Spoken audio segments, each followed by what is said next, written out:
everyone, welcome back to the Israel Connection podcast. I'm Esti Zenati, and I have a guest co-host today, Ben Kreshtool. Hi, Ben. Morning, Esti. Morning. And we have a very special guest today. He was voted one of the top 10 comedians in New York City by The Hollywood Reporter. Oh, you're not going to read a eulogy now, are you? You're going to do not a eulogy right just a short thing. full eulogy. Absolutely not. He has No? a special. He has a special on available on YouTube. Know your audience. He has a website, modilive.com, and you can read all about where he's performing. If you don't know who I am by now, by the end of this podcast, you'll know. We don't need to do all the whole eulogy. And we're burying him today, and we're going to say Kaddish Thursday. And no, Chas v'shalom, no. Come on, eulogy. Is that the stuff you want us to put in your eulogy? But Modi, you took my thing. I wanted to say, and here's Modi. And here's Modi. That's the name of my podcast. So that's also, yes, thank you, sweetheart. Thank you very much. So good to be with you guys. So good to have you here. Thank you for joining us today. Thank you. So, Modi, when did you realize that you wanted to be a comedian? Was that something that you were dreaming about as a kid, or is it something that just came along the way? It began last Thursday. We began, I was, it's 30 years already. And I've been talking about that in the show and how I began at the comedy clubs 30 years ago. And also then the Catskills. I caught the late end of the Catskills. Yeah, and people are loving it. And I was doing banking and I was imitating the secretaries. And my friend said, you've got to do this on stage. You've got to do this on stage. So he set me up at a comedy club and that was how it began. I caught the little bug and I was doing for a bunch of years comedy and banking. And then I left to do comedy alone. And the comedy clubs and then private events, places like Temple Bethel where I performed, but now we're doing theaters. We just did 3 shows at the Beacon, which was amazing. And we have 7 sold-out shows in Fort Lauderdale. Yeah, I'm looking forward to that. All right. The Fort Lauderdale people are probably ready, and I see you have so many shows there coming up. Yes, thank God. Yes, and you have one in Baltimore, March 2nd. So March 2nd, Baltimore is going to be on fire. We haven't been in that area, so it's really prime. You were here one time in Baltimore before, right? A long time ago. Yeah, a long time ago. So it's been a minute. It was a different Modi back then. Yes. Also, probably a different Baltimore back then too. Probably you're right. Maybe. Baltimore became like a little more like people have been moving to Baltimore. No. Becoming a thing. Yeah, I think our proximity to Washington makes it kind of like a nice place to live for some people, but then also not for some other people. We go by our DMs. We feel like, hi, come to Baltimore. We just moved here. So we go by the vibes of our direct messages. Yes, yeah. I think I've been commenting a lot the past few years. Come to Baltimore. So you're going to be in Baltimore. That's great. And Ben, you're the ritual director of Beth. What does that even mean these days? That means, okay, here's the ritual. Park outside. Make sure it's head first parking. There's no backing in because it's Shabbos. On Shabbos, we don't back in. And then come in, grab a yarmulke, put it on your head, and don't complain until at least 20 minutes into the service. 30 minutes into the 30. Okay, you guys are very strict. It's a strict rule. We're very machmir on this particular issue. Do you have a good chazan? Do you have a good cantor there? We have some really lovely cantors here. We have 2 actually. Okay. Yes. So ritual director. It's a little weird of a title these days. I don't really know how to explain it to other people, so I really just tell people that I do what the rabbi tells me to, and that's a title like ritual director means you do everything. Everything falls under that kind of a title. There's a little bit of that. That's like So, Modi, you've been to Israel recently, right? You had several shows, even way before October 7th. What's the difference in your eyes between the Israeli audience to American audience or European audience? We were in Israel during October 7th. We had a show. Sukkot. We were at the end of that tour, and then we were in Israel when they bombed when it began, and we had a flight that day to leave to go to do shows in Paris. But we've been back twice to Israel. We did a big show in Jerusalem and a big show at Tel Aviv. Mm-hmm. The audiences were like, I can't tell you. Like, did you ever have really dry skin and you put moisturizer on and it just sucks it in. That's how they were with the comedy. That's how they were. And they, is the show going to be canceled or not? Is Iran going to attack? And but the show in Tel Aviv, to answer your question, was half Israeli, and half Anglos, expats, people that moved there from England, America, Australia, and it was and I, being born in Israel and living so I kind of fit into a whole bunch of different worlds with them. I was able to connect with them on so many things and drop punchlines in Hebrew, talk about things that, that while we were in Israel that we observed. And it was one of the best shows, if I had to say, of one of the best shows of my career. Where in Israel are you from? Huh? Where in Israel are you from? Tel Aviv. Yeah. Wow. I watched some clips of the shows in Israel that you posted online, and I really enjoy listening to you speak in Hebrew. Yes, it's fun. Yeah, it was fun. I have sometimes I do a show and you can tell there's Israelis in the audience, and I'll address them in Hebrew, and people are like, what's happening? Oh my God. But it's fun. Yeah, I always translate right away. I don't want to leave people like we're not in this, but I always translate right away.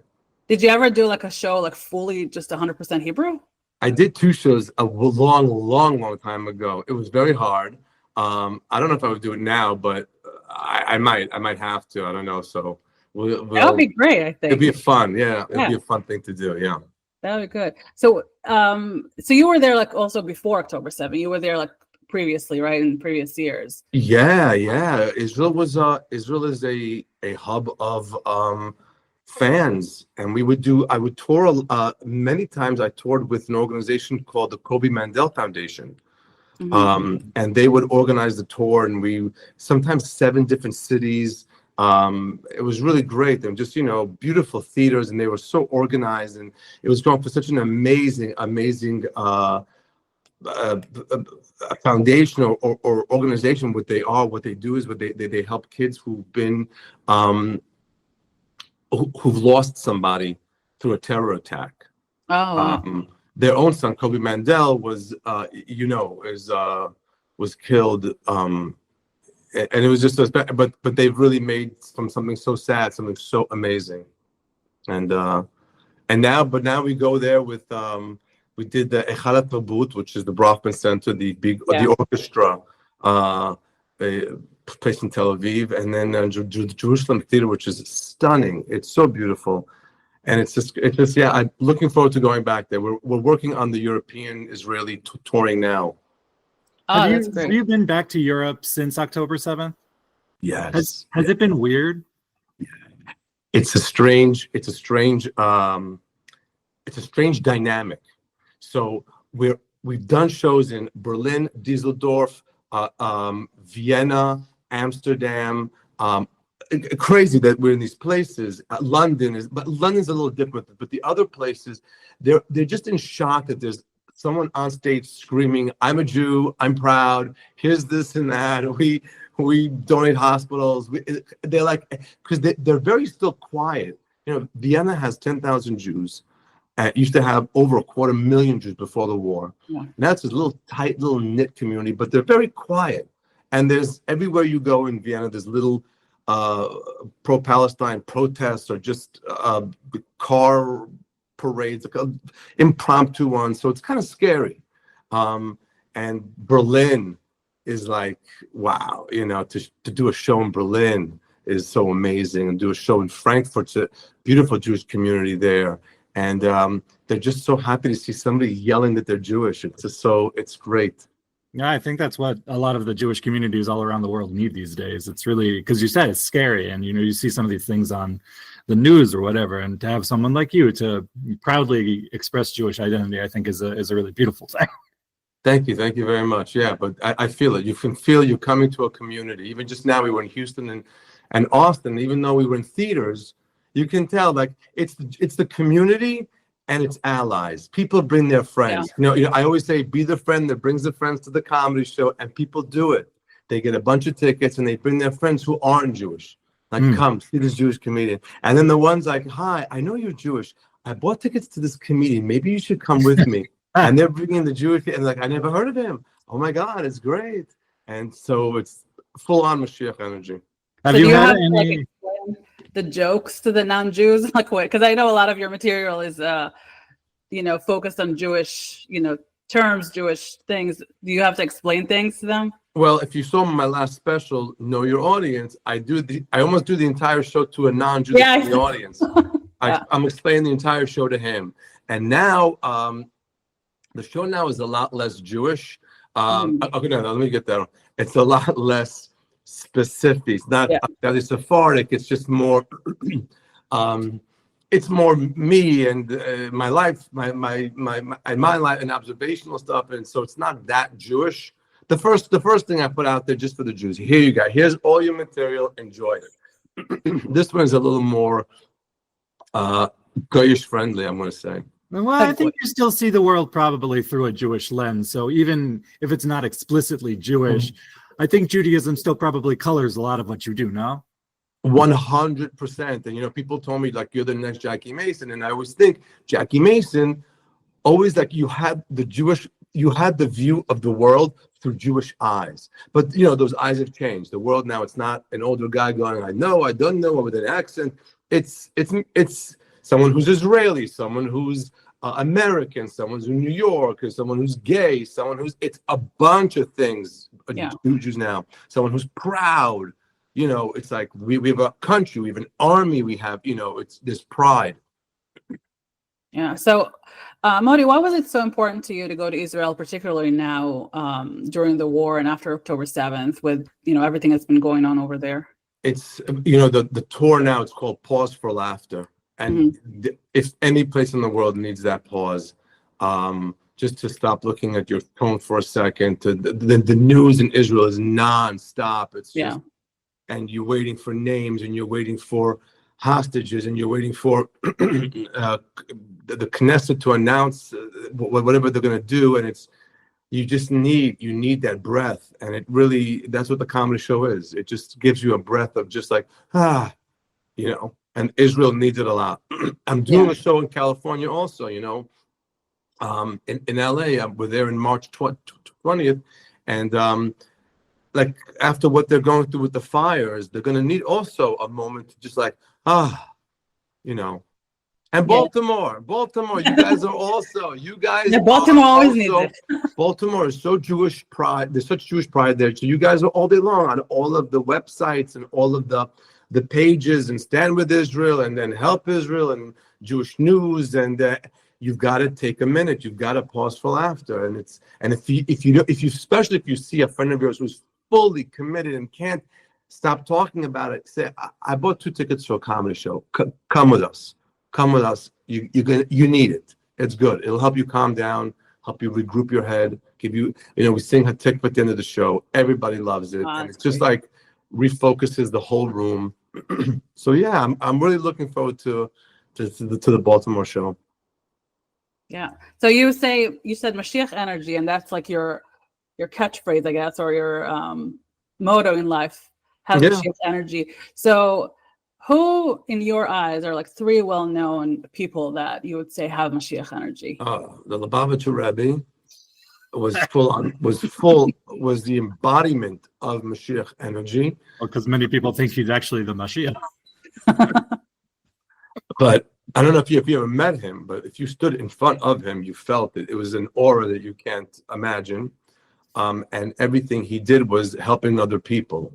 Everything was with the focus of helping other people, and that creates Mashiach energy.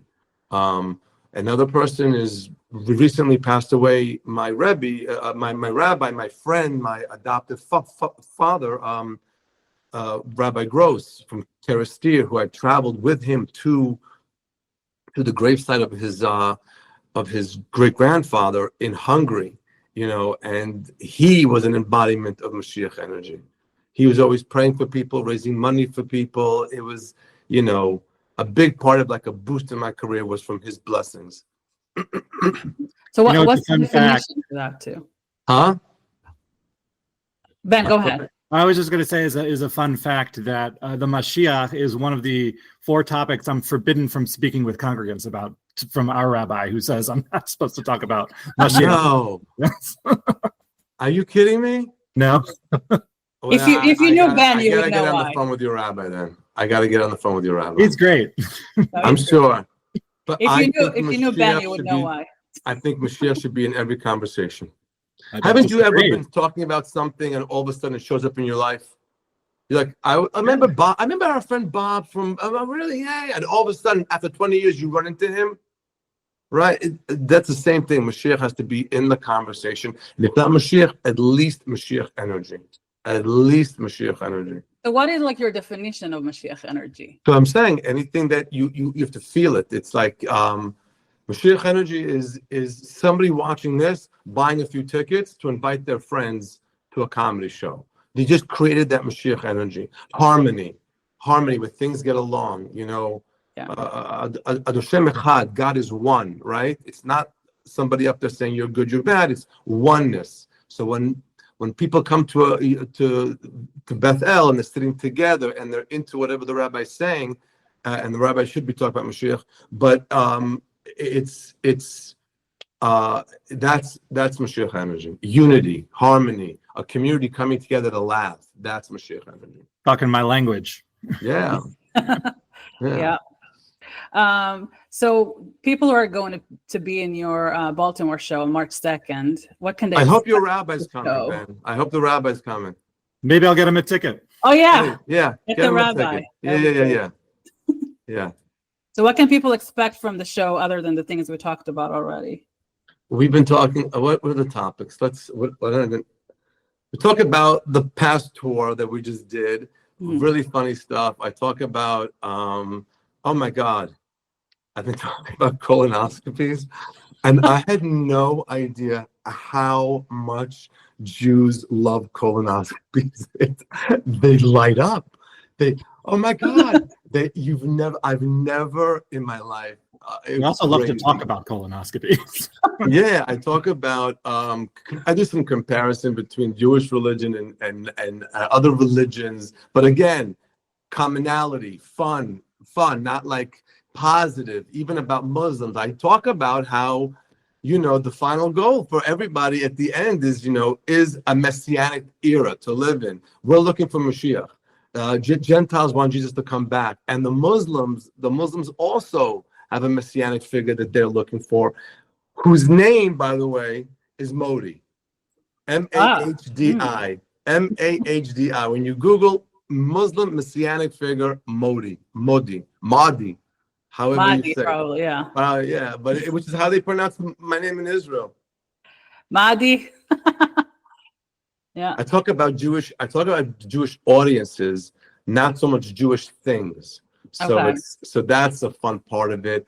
I recap the Catskills. It's such a fun show. I'm enjoying it so much, and it keeps developing. Every city we go to, like another tweak comes in, and it's wonderful. That's good. You how do you say it? Like it matches the audience you're performing for. It's 100%. Yeah. My main, besides Mashiach energy, my first motto was know your audience. Yeah. Know in front of who you stand. Right. That's. So speaking of audience, like what's the difference between American audience to Israeli audience? Because obviously, totally different. The commonality we have on topics. Mm-hmm. So if I'm a week in Israel before my show, I pick up all the nuances. That's it. Obviously, if I were to do a show in Baltimore and live there a week before, Mm-hmm. I know the restaurants, I know where everybody works out at, I know where everybody goes to synagogue. You have the commonality of that. Israel's a little more because it's broadcasted to the entire Jewish community.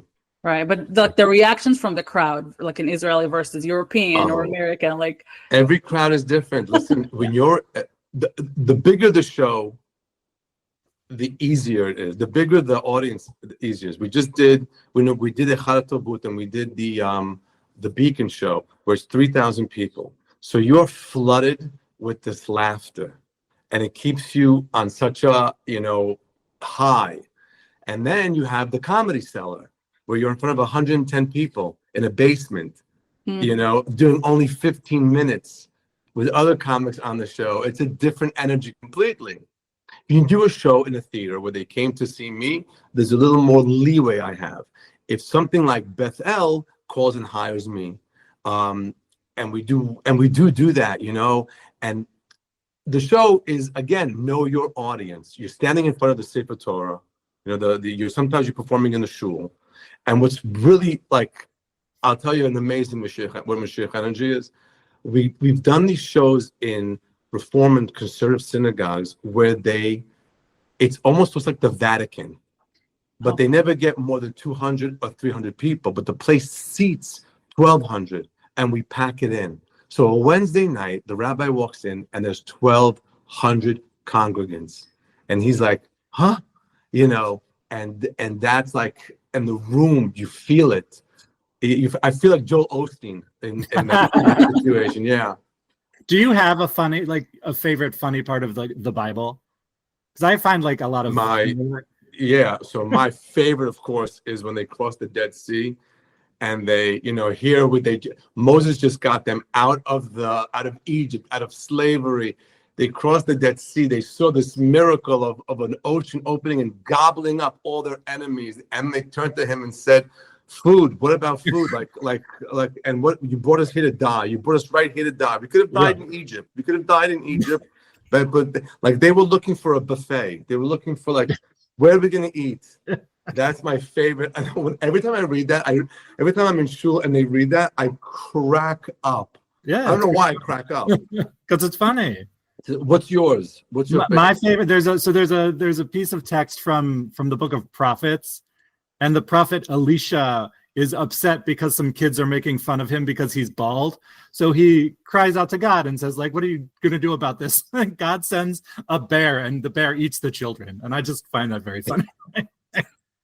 Yeah. There's so many. It's so many. And it's also how you can interpret. It's also everything could be funny. Everything could be funny. Everything, you got to find the humor in everything, politely, respectfully. It's still the Torah, and but there's definitely, you know, the Rashis. Some of the Rashis are so funny. So the way he just like, so this really means this and that. So don't go by that. It really means this and this, and it's like, it's so great. Is there anything like that's ever like a line for you that you would never like talk about, or do you think everything is fair game? Again, it's know your audience. Everything is fair game as long as it's done respectfully and with human dignity, and everything is. And again, I'm not looking to divide, especially now with this election, and the audience that I have is really down the middle divided. It's crazy. And you work for, there's no need to. You just, what brings them in together. That's it. That's what brings them in together, and let's laugh. Yeah. Yeah, it's important. I think like this past year or so, even before, but now specifically, like we need laughter. We need to be brought together in laughter, because that's, I think laughter and music are the two things that speak to everybody's souls, and we need that. Music definitely, music is so important in my life. Oh my God, if you see what I listen to on the treadmill, it's crazy. It's like all Mordechai Ben David, and then some rave, and then some techno, but it puts you in the mode. It sounds like a good workout. It's a great workout. Yeah. And you sing also. You have a great voice, by the way. Singing is when I sing, and my voice and the harmony, everything is in tone. It is a high that's almost bigger than comedy. Yeah, it's amazing. I can't imagine, like, I could never do it as that's like my thing, because your voice, you know, when you hear, I can't, how am I going to know where my voice is going to be this upcoming Saturday afternoon? You don't know. Right. Comedy, you'll get through it. They turn the microphone up a little bit. You don't have to. They always give you a nice bottle of water on the stool. Yeah, it's a nice bottle of water. You're in the middle of Yom Kippur, in the middle of Musaf, where you're dehydrated, you're dying. You know, and you have to pound through this very hard. You see the cantors like pushing through. It's sometimes I've seen when they're sick and their voice breaks a little bit, but they still push through it. Push through. You have to. Yeah. You really I think you and Ben should, if you had a like an opportunity to do a cantorial thing together, that would be great. I think. Cantor King should go. No, I think your voice and Modi's voice would be great together. Yeah. Yeah. Soon by us. Soon by us. Yeah, so again, I'm looking forward to coming to see you and all the Baltimore people. And again, be the friends that bring the friends. And that's it. And the podcast I have is And Here's Modi. And of course, everything's available on modilive.com. Yes. And let us finish with a little segment that I do at the end of every episode. Sure. Called My Favorite Israeli Thing. So what is your favorite Israeli place? This is such an easy one.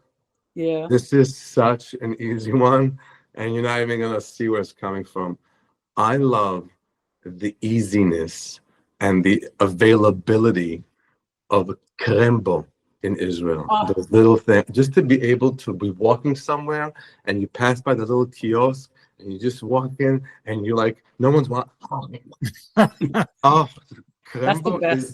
Krembo is like man. It literally came from the heavens. I think the most delicious thing in the world.